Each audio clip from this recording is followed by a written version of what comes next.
राजस्थान में 7 विधानसभा सीटों पर उपचुनाव हुआ, जिसके नतीजे खासकर कांग्रेस के लिए चौंकाने वाले थे, क्योंकि एकमात्र सीट दौसा पर कांग्रेस ने फतेह हासिल की है। अब वहां से जीतने वाले डीसी बेरवा फौरन जीतने के बाद सख्त तेवरों में नजर आ रहे हैं। दरअसल उनका एक बयान सामने आया, जिसके बाद उस बयान की चर्चा राजस्थान के सियासी गलियारों में हो रही है। तो उस पर बात करेंगे, लेकिन पहले सुनिए कि डीसी बेरवा ने क्या कहा। देखो, बात कहनी पड़ेगी। मैं बता देता हूँ आपके सामने, तो खरी कहने की बात है। धन्यवाद।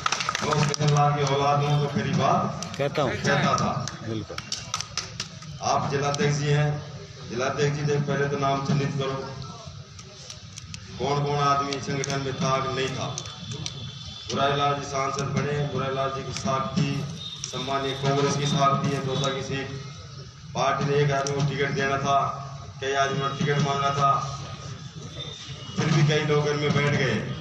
एक फिर कई लोग घर में बैठ गए। आप चिन्हित करो बहुत से आदमी हैं, उनके बिना चुनाव जीत गए ना। कांग्रेस मजबूत नहीं है, बताओ। धन्यवाद। जिंदाबाद। उनके बिना दौसा का चुनाव जीते नहीं जीते, जीत गए। आपके पास दौसा के अंदर वोटों की कमी नहीं है, कांग्रेस कार्यकर्ताओं की कमी नहीं है। मैं गली गली घुमाऊं, मैं शहर की गांव की गली घुमाऊं, मैं बता देता हूँ आपको, मैं कोई 100-200 कार्यकर्ता से दे दूंगा आपको, जो कांग्रेस के नारे लगाएंगे, आपके नारे लगाएंगे। लेकिन जो पार्टी के साथ जो रहकर गद्दारी करते हैं, उनको आप या तो निकाल दो यहाँ से, या हम निकालेंगे। 4 साल का टाइम है, मेरी बात सुन लो। ये लोग 6 महीने के अंदर ही गद्दारी करने लगे। 4 साल बाद में टाइम, संगठन मजबूत कर लो, बहुत लंबा टाइम है आपके पास, बहुत लंबा टाइम है। 4 साल बाद में चुनाव होने आपको, मैं बताता हूँ। मैं फिर पंचायत राज चुनाव आने वाले हैं, टिकट मांगेंगे, मेरे को पता है। टिकट मांगेंगे, मेरे को पता है ना। देखो अपन तो लाइन कैसे काम करने वाले आदमी हैं। जो मेरे साथ नेता रहे, जो मेरे साथ कार्यकर्ता रहे, वो मेरे भगवान बराबर है। उनको सर आगे पर रखूंगा या माथे पर रखूंगा, बाकी तो नजरों से उतर गए, वो मेरे कत्ता बर्दाश्त नहीं है। क्यों बर्दाश्त करेगा? जब चुनाव आ जाते पार्टी की धूमिल होती नहीं होती, बताओ। उन कार्यकर्ताओं को सर पे क्यों बैठाएंगे हम, जो आप पार्टी की धूमिल करने के लिए तैयार थे? वो मेरे को पता कौन कौन आदमी थे वो। ये मीडिया सुन रहा है, मीडिया सुन रहा है, मैं बता दो आपको। मैं जो दर्द झलकता है, दर्द। तो सुना आपने, डीसी बेरवा कह रहे हैं कि या तो गद्दारों को आप निकाल दीजिए या फिर हम निकाल देंगे। दरअसल बीते मंगलवार डीसी बेरवा की जीत के लिए सम्मान समारोह रखा गया था, जहां पर जिला कांग्रेस के अध्यक्ष भी मौजूद थे और बाकी भी पदाधिकारी कार्यकर्ताओं के साथ वहां मौजूद थे। जिस पर डीसी बेरवा ने कहा कि टिकट तो कई लोग मांग रहे थे, लेकिन दिया किसी एक को ही जाता है।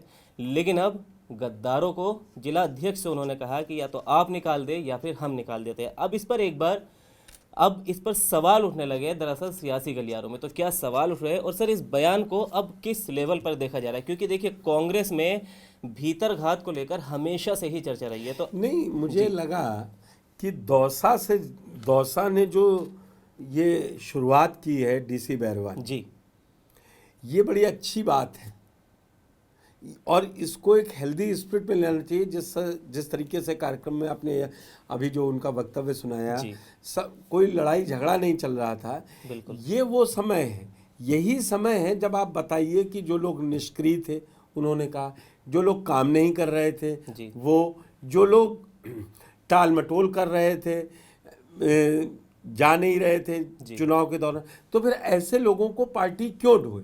और दरअसल कांग्रेस करती क्या है, ये उसको अब उन बाकी बची 6 सीटों पे भी करना चाहिए, जहां पे तीसरे नंबर पे पहुंच गई।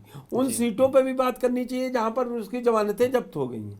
सलम्बुर जैसी सीट पे, सलूम्बर, खीवसर जी, उनको झुंझुनू में भी करना चाहिए, जहां 21 साल पुराना रिकॉर्ड टूट गया जी, बीजेपी ने तोड़ दिया। ये आत्मचिंतन, आत्ममंथन का समय है कांग्रेस के लिए। डीसी बेरवा ने सही कहा कि वो जानते हैं, और इसी को कहा जाता है पार्टी के फोरम में उठानी चाहिए। उन्होंने मीडिया में जाके बात नहीं कही, वो पार्टी फोरम में जिला अध्यक्ष से बात कह रहे थे। अब इस पर जो राजनीति करना चाहें, गुटबाजी कम नहीं है, जैसा अखिल ने कहा।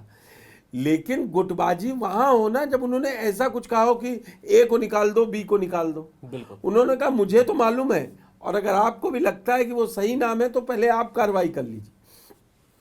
और मुझे लगता है हर जिला अध्यक्ष से होते हुए ये बात आगे प्रदेश स्तर तक, जिस तरीके से गोविंद सिंह डोटासरा ने जिम्मेदारी ली है जी, उस पे भी जाना चाहिए कि क्या हुआ। अच्छा, फिर वो क्या हुए 2200 नाम जो गए थे लोकसभा के चुनाव के समय, जी, बाद नतीजों के बाद, कि कहाँ कहाँ क्या क्या नहीं किया गया।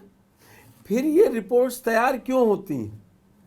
जब रिपोर्ट्स पे आप एक्टिव नहीं रहेंगे, जब नहीं करेंगे, तो रिजल्ट जो आए हैं वो आएंगे, और कार्यकर्ताओं का मनोबल तो गिरता ही गिरता है, फिर जनता में आपका विश्वास उठता है। चलिए खैर, तो ये तो डीसी बेरवा के बयान पर बिल्कुल क्या सवाल उठ रहे हैं, और सवाल उठने चाहिए भी या नहीं, उनका बयान सही है या नहीं, ये तो पुष्कर सर ने क्लियर कर दिया। लेकिन आपको दौसा सीट के बारे में बता दें कि दौसा सीट भी इन 7 सीटों में हॉट सीट रही है, क्योंकि वहां से डॉक्टर किरोड़ी लाल मीणा, जो कि कैबिनेट मंत्री, जिनके भाई को टिकट मिला था जगमोहन मीणा को, हालांकि वो बहुत कम मतों से वहां से हार गए, जिसके बाद से किरोड़ी लाल मीणा के कई भावुक पोस्ट भी नजर आए। जगमोहन मीणा ने भी इस बात को उठाया, और अब यहाँ तक सवाल उठने लगे हैं किरोड़ी लाल मीणा की, क्या वो अब राजनीति से संन्यास भी ले सकते हैं। हालांकि ये सिर्फ और सिर्फ सियासी गलियारों में सवाल भर है, इस पर कोई पुष्टि नहीं है, ना ही किरोड़ी लाल मीणा की तरफ से ऐसा कोई बयान आया, ना ही किसी और बीजेपी नेता की तरफ से। तो फिलहाल इस वीडियो में इतना ही, लेकिन राजस्थान की सियासत और बाकी राजस्थान की खबरों से रूबरू रहने के लिए आप देखते रहिए TV9 राजस्थान।